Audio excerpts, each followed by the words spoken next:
Welcome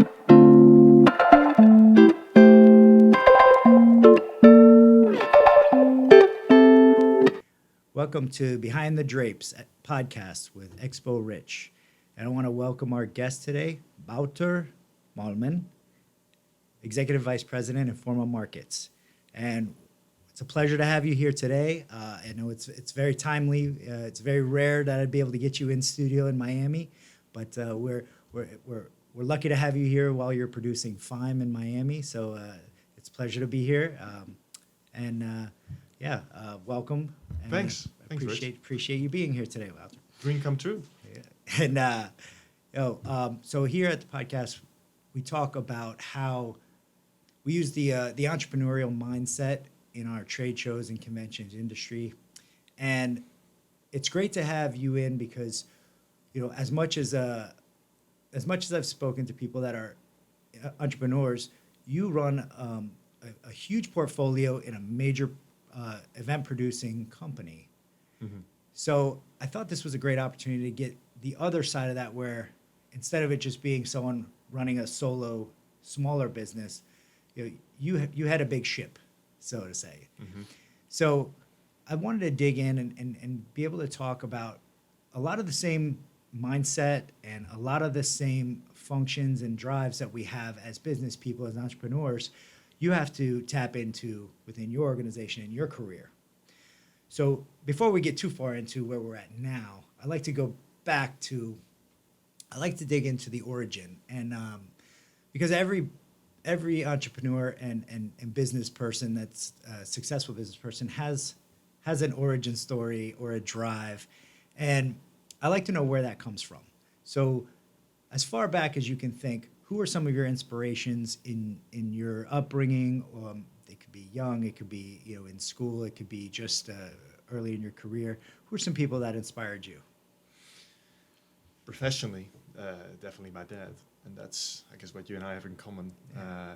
It starts with that really for me. My dad's been going through a major career with essentially one company, but always in the media business, publishing mostly.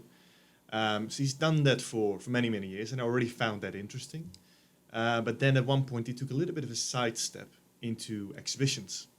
And I must have been, I'm going to say 18, 20. So you start thinking about what direction could I go with my career. I started studying. I was doing business administration, which is a direction, but obviously it's as broad as can possibly be. You can go any direction with that. So he started coming home with the stories about these events he was putting up and what the kind of dynamics behind that was. And that really interested me. And I said, okay, this is something I want to do. That really triggered it. And I started doing an internship with that company. So I really started to get the hang of it. So what is this really about? It was in China for a couple of months to do that. Oh, that's exciting. And came back. He left the business, and that opened the doors for me to enter that same business by the time I was graduated. So that was really what got me into that. And even when studying, I loved organizing events already, obviously of much smaller scale and complexity than what my team is put up now. So you got bitten by the bug pretty early, huh? Well, there's this story that most people in the industry kind of by accident, roll into it. For me, it was really by design. Yeah, it's funny because I don't think you and I ever spoke before about this, but I didn't even know you were a second generation trade show producer. He just did it for a few years, so not really like you in that sense, but it certainly inspired me to start it. Yeah, because like you said, people have to find this by accident. It's not typically it's not a glorified position that people would see in school. That you kind of have to learn a skill set and then land here by way of some way. It pays far too little for that. Yeah. There's no academy for it yet. So no, you get a few every now and then. But if you look at the background in my team as well, people's background, it's so diverse. Yeah, and that's what's great about it. Oh, absolutely. Yeah, and I like to add to that when we are producing these events or working with the events, and you have many portfolios that you've been through as well. It's like you almost get to tap into so many different industries and you get to learn so much. You get to learn so much about what people are, what they're doing, between products and services, and on the educational side, what's the newest tech procedures and things like that on the medical side. So yeah, it's very interesting. So also, in the event space, we have to wear many hats, and we have to, you know, there's always something that needs to be done that someone else is busy and things. So we have such a jam-packed schedule of what to do and in such a short period of time every time we're producing events, but also in the long run preparing for events. How would you say, these skills that you've acquired over the years and the things that you've learned in navigating through these things, how would you say that that's helped you in your business acumen, in your business development and strategic thinking? So, Hmm. Yeah, I would. It's this planning thing, and they call me Mr. Spreadsheet in my team. So that tells you something about me in a way. I'm organized. I've always loved doing that. So that obviously does help very much in our business. At the same time, you don't want to be too rigid in your planning. I mean, if you look at the business I work for Informa, one of the things that we pride ourselves for, if we look back 10 years ago, 15 years ago, Informa wasn't by any stretch a large exhibition organizer, but it's bought business after business. That story is well known, certainly here in North America as well. But when we look back, and it's what was the ingredients about the culture of the business and the people that lead that business, is that we want to remain entrepreneurial, despite the fact that we've become bigger and bigger. Now, truth be told, it gets a little harder because any business gets a bit slower, a bit more bureaucratic, and all that. The big ship you talked about, it's a bit harder to maneuver at some point. But sure. we've kept that in our DNA, and I certainly have kept that as well. And I think that we're empowered to do that. We're allowed to make mistakes. Sure, today, I mean literally today, we are a bit more risk averse. Of course, you gotta make tough choices. But I think that balance between, on the one hand, being part of a large corporate that comes with its rules, its corporate governance, and on the one hand, but still having that entrepreneurial mindset is what shaped me to find the right balance, and to also hopefully kind of pass that on to the teams as well that I work with, and giving them the space to try out new things, giving them the opportunity to succeed, to fail, because we all have. I certainly have, but it helps you to grow. But it's that balance that I quite enjoy. Yeah, and yeah, it's very true. Empowering people. You'll never know how great people can be unless you empower them to take those chances and take those shots. And one of the famous sayings is that you miss 100% of the shots you don't take. So, and my mindset, I mean this genuinely, because it's not a unique thought or anything, but I genuinely feel that every single person in my team is able to do their job better than I ever would. Today, at least, I've grown through the business from being a sales manager, an exhibition manager, director, and so the usual kind of career path. So I can very much put myself in their position and know what it's like. But they're doing phenomenal work, including the guys that run the show here in Miami. Fine. Yeah, I definitely know what you're meaning, because as troubling as this past year's been, having to go through reductions of force and then having to wear extra hats, you definitely pick up an appreciation for what people did in their positions when you have to do it all, or you have to pick up the slack, or you have to fill the blanks, and you have to jump in and do some things that hasn't been your job, or you haven't had to be directly responsible for until now, because it needs to get done and there isn't someone there. Yeah.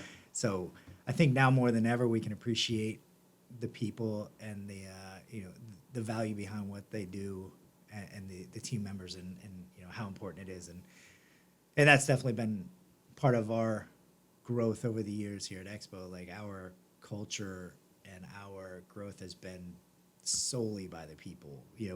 I could already sense it. I mean, we walked around just now, obviously, in your warehouse, which is great to see, but I can just sense speaking to the people, the way they talk to you, to one another, you can just already sense this collaborative Yeah. kind of culture that you've got here, which is great to see. Well, thank you. I appreciate that. Yeah, and it's yeah, we are definitely a family here, and I think that that's why our teams get along so well. Like our team works with your team so well because I think there's a lot of that same culture within there. Because and yeah, I can definitely attest to you allowing the team to run their events, because not just FIME, but all the other events that I work with under the Informa in different portfolios, you know, the teams that are built out, they're all making their own decisions. They're all making their own, like I said, making their own mistakes or making their own or having their own victories, but they're running their shows. So you can see that entrepreneurial spirit behind the events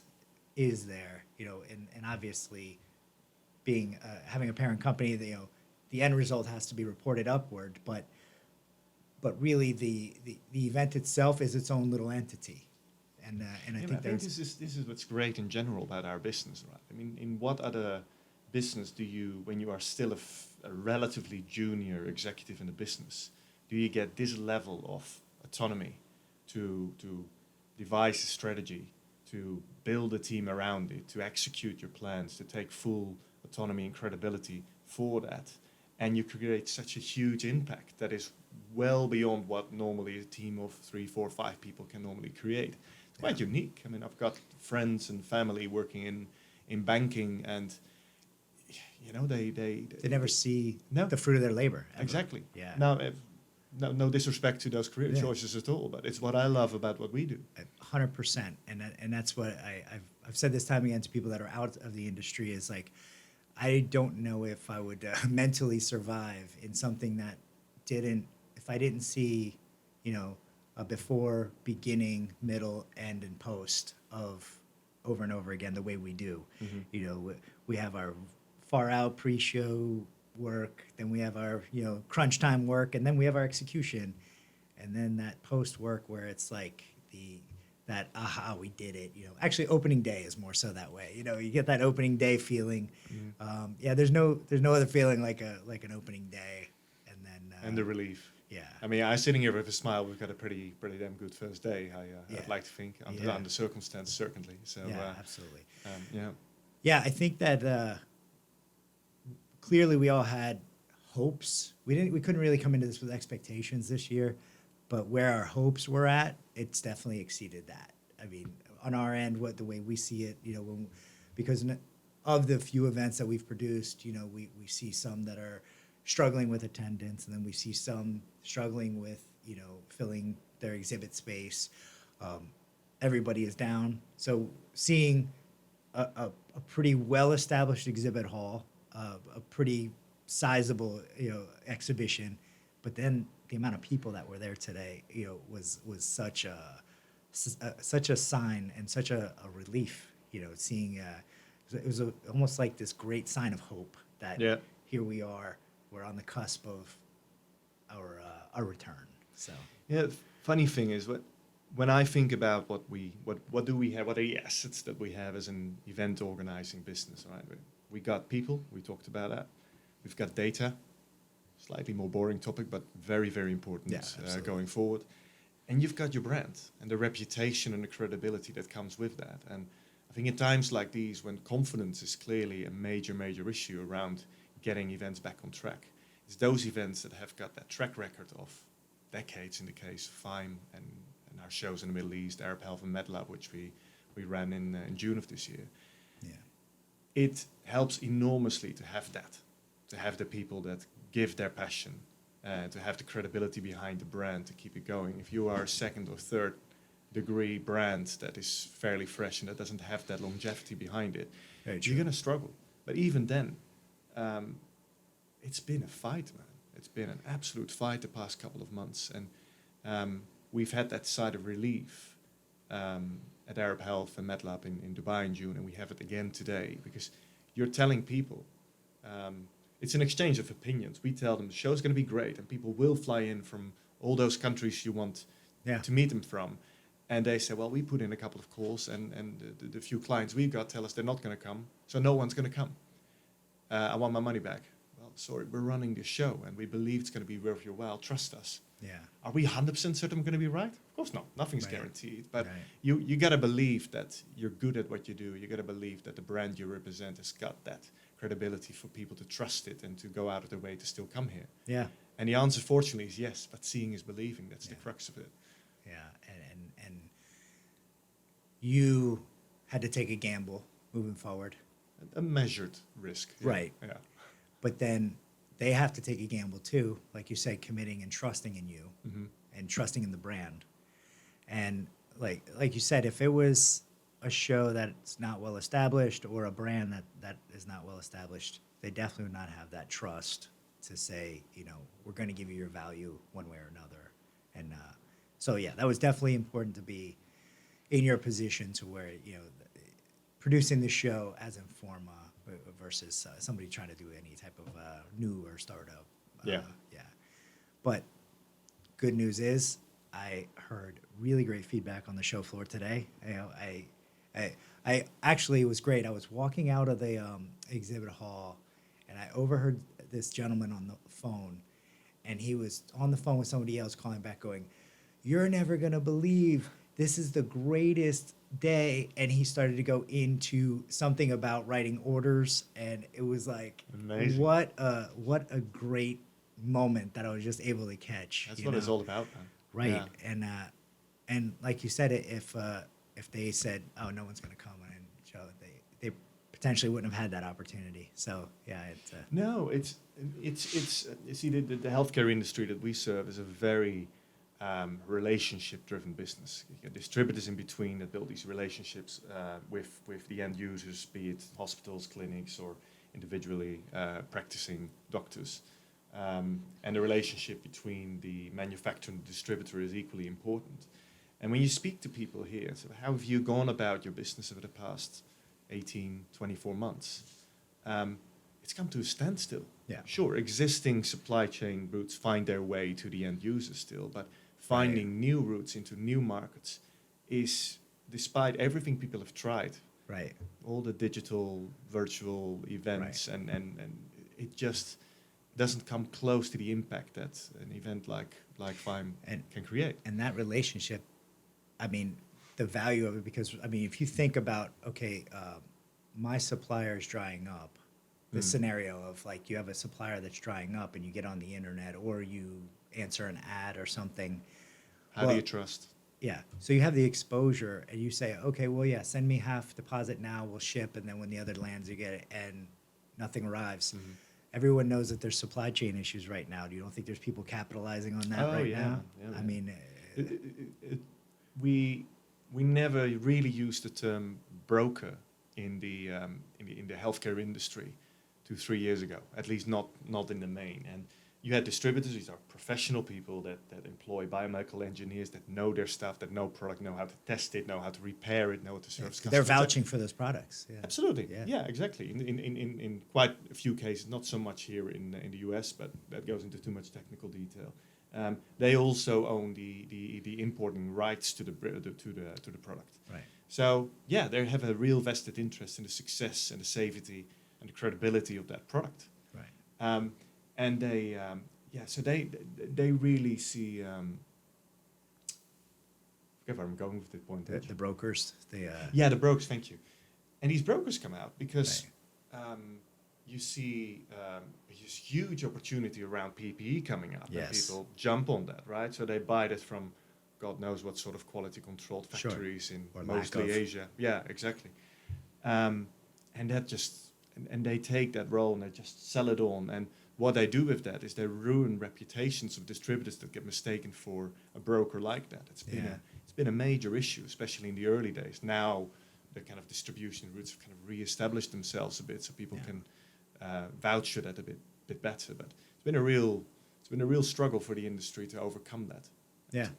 Yeah, and those, I mean, every end of what that ecosystem looks like, the relationships definitely solidify it from the tech side, from the, we're talking about from the payment processing side, from the, supply, from the, even the staffing and HR side of it, well, like being, I get, probably 50 emails a week, asking me to come evaluate my and cloud services. But the company that I've been working with is, we've been working with them for, 12, 14 years. And I know that I can pick up the phone on Saturday night and call the owner of that company and tell him that my laptop is bugging out, and he'll do something about it. Yep. And that goes a long way, and like you said, that trust and credibility. And this is where they start, trade shows, like, having that face-to-face, that relationship, meeting someone and bonding face-to-face. Then you go into the learning more about it, the business, and then the vetting, and then you become, your supplier. So yeah, it's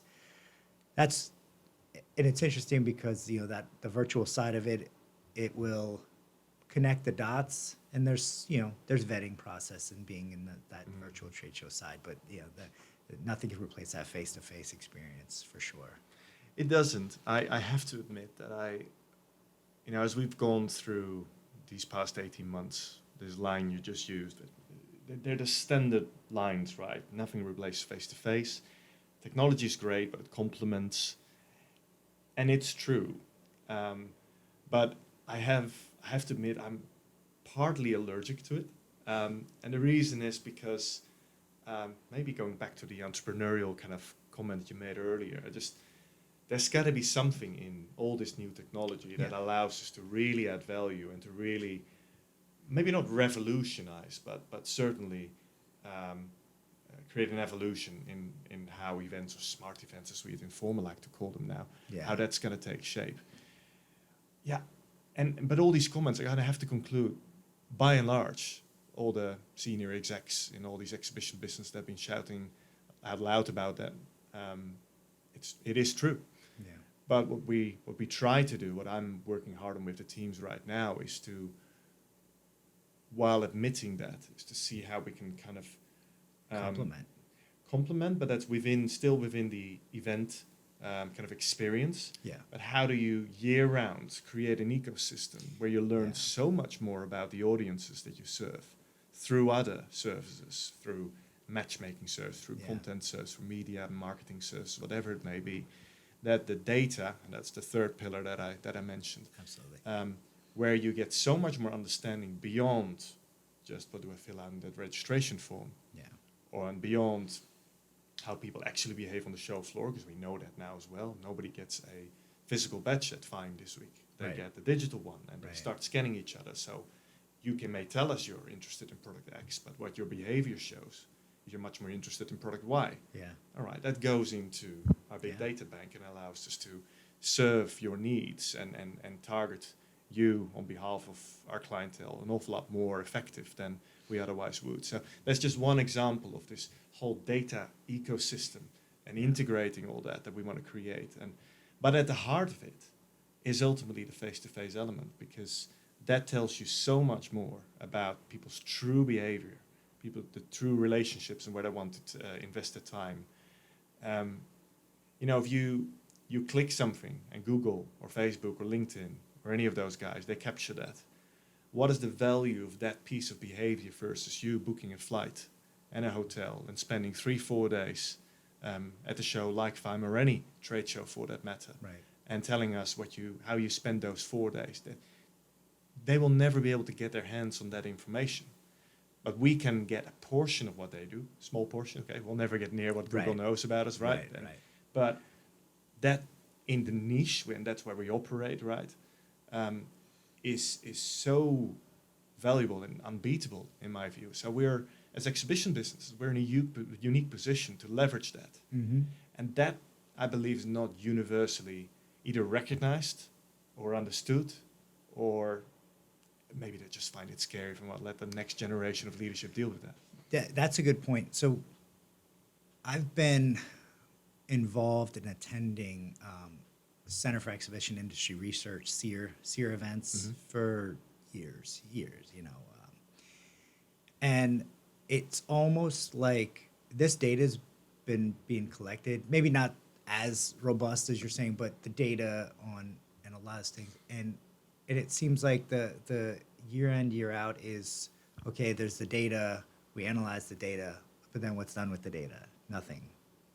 Yeah, and how And- many different places do you collect that data? Right. And it seems like year after year, it seems like that a lot of people have been on the right track with the collections and getting the information for behaviors, but it's what you do with it is definitely where you can differentiate, where, like you said, you guys are figuring out what you could do with that to benefit your customers, to make your exhibitors and attendees experiences that much more prolonged. Because like you said, you don't want that touch point to end when they leave Miami and they go back to wherever and go back about business as usual. If you keep them engaged and then you keep them, and if you're continually giving them, feeding them, something that's going to enhance their business and make them more successful Yeah. just by what you've aggregated, that's It's funny. It's a friend of mine, also in the industry. He sometimes speaks of these UV conferences, and one of the comments he made recently was, he was criticizing the typical boards that we put up. See you next year. We shouldn't do that. See you online tomorrow. Yeah. Or see you at this platform, whatever. It's a good point. We do it as well. Yeah. It's a nice thing to do, and Yeah. people. This is a destination event. People come to Miami Absolutely, for that. So absolutely. there's absolutely that element. But we're going to have to make a move in that direction. It's Yeah. hugely complex to collect, Absolutely. to then curate it, and Yeah. to really monetize that. It's a skill that we need to build Right. in our business, that we need to Right. acquire, because by and large, I'm an events guy. Right. I can be educated on how it works, but I will never be the expert at some of these data scientists that we are Right. in the main hiring now.